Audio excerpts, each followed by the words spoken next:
Здравейте отново. Сега искам да ви разходя малко из сетингите на Grunzel Studio. Те са доста полезни и ще ви вършат много работа за напред.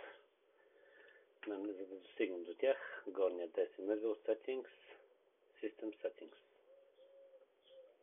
Това са персоналните настройки за всеки един акаунт, от които можете да настроите следните неща.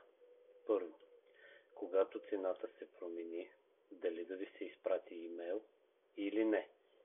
Отметката, направена отметка, означава да. Ако няма отметка, означава не.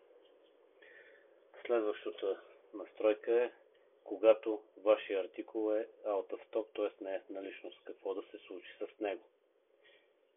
Първата опция е дали отново да ви се изпрати имейл или да не ви се изпраща имейл.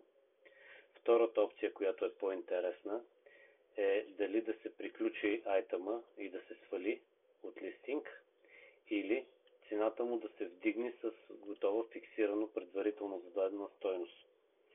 Тази настройка сме я въвели в случай, че са ви малко безплатните листинги в eBay, да не ви се сваля стоката out of stock и след 3 дена трябва да я качате отново и да плащате на eBay 30 цента.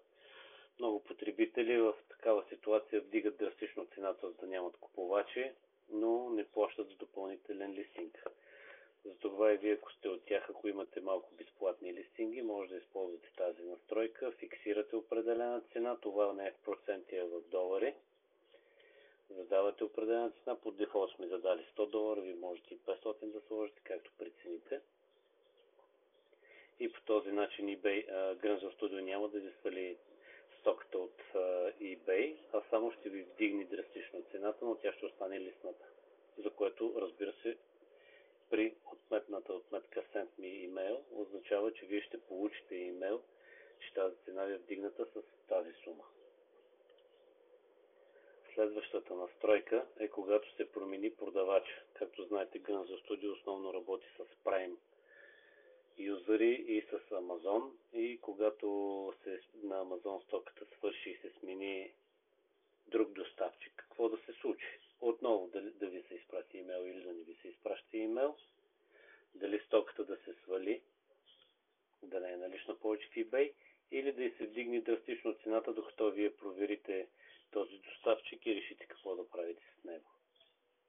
Накрая натискате Save Values, което означава, че настройките ще ви бъдат запазени. Следващата интересна настройка е автоматичния режим.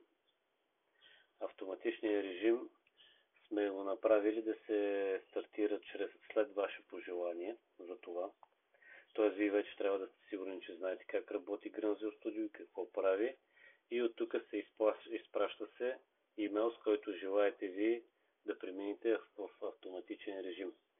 Преминаването в автоматичен режим след изпращането на имейла става в рамките на 10-15 минути, след което означава, че от тук нататък Grunzel Studio само ще проверява цените. Grunzel Studio само ще проверява артикулите дали са налични или не във вашия доставчик, само ще извлича цените и само по зададен от вас фиксирана цена или процент ще определя вашата продажна цена и ще я променя в eBay.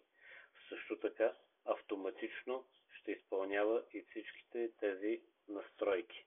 Дали ще свали стоката от наличност или дали ще увеличи